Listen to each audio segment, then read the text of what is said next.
Second chances. When they were kids, Jonah thought it was his duty to pick on his little sister, Clara. It wasn't cruel, just endless teasing, hiding her favorite books, calling her squirt or crybaby until she'd chase him down the hall, fists swinging. Clara adored him anyway. She wanted nothing more than to be part of his world, but Jonah never gave her an inch, until the day she snapped. They were arguing in the kitchen over something small and stupid. Who got the last cookie, maybe, or whose turn it was to feed the dog. Jonah smirked, ruffled her hair just to make her scream. But this time, Clara didn't scream. Her small hand grabbed the first thing it found, a kitchen knife. And before Jonah could even blink, she threw it. It landed with a thunk, sticking into the floor, right between his legs. For a second, the world stopped. Jonah's mouth fell open. Clara's face went white with horror. Neither of them moved. Then Jonah, his heart hammering, looked at her, really looked at her, and for the first time realized she wasn't just his little sister, she was someone who could hurt him or save him if she chose. Without a word, Jonah pulled the knife out of the floor. Clara rushed forward, almost in tears, babbling apologies. Together, on hands and knees, they worked quickly, scratching at the gouge, shifting a rug over the spot, cleaning up before their parents got home.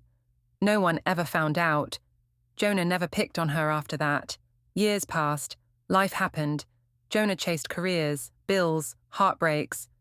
Clara stayed close but changed too. More careful, somehow, with her heart. They still laughed, still teased, but the river between childhood and adulthood grew wider. Then came the night Jonah got the call. Clara had collapsed without warning. A brain aneurysm, the doctors said, like a bolt of lightning out of a clear sky. Jonah raced to the hospital, chest burning, barely able to breathe. He sat by her bedside, the harsh fluorescent lights buzzing above, listening to the beep of machines, the hiss of oxygen. She looked so small lying there, tangled in wires, her face pale as paper. As he sat, fighting the growing terror in his chest, an old memory floated up. Uninvited, raw, the kitchen, the knife, how close it had come, how easily he could have lost her even back then.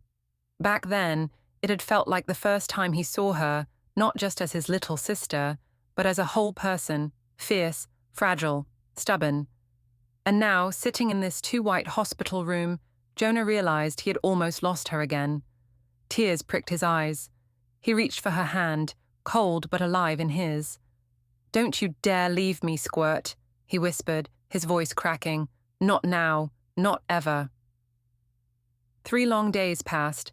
Then, just when hope was beginning to slip through his fingers, Clara opened her eyes. Her voice was ragged but full of fire when she rasped, "I guess I'm tougher than I look." Jonah laughed and cried all at once, clutching her hand like he could anchor her to the earth himself. Something changed in Clara after that. She moved through the world like every breath was a blessing. She made Jonah slow down too, taught him to see the soft moments he'd spent a lifetime rushing past. She sent him texts at random hours. "Go watch the sunset, you idiot. It's insane right now. I dare you to tell someone you love them today. PSA, you're not alone. Not while I'm around." And somehow, day after day, Clara pieced Jonah back together, like she was repaying a debt he didn't even know he was owed.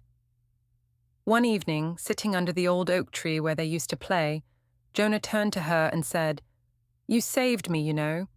Clara smiled, leaning her head on his shoulder. "Well," she said with a playful glint in her eye, "you had it coming." And Jonah, for the first time in years, believed in second chances, and in the stubborn, beautiful power of a sister's love,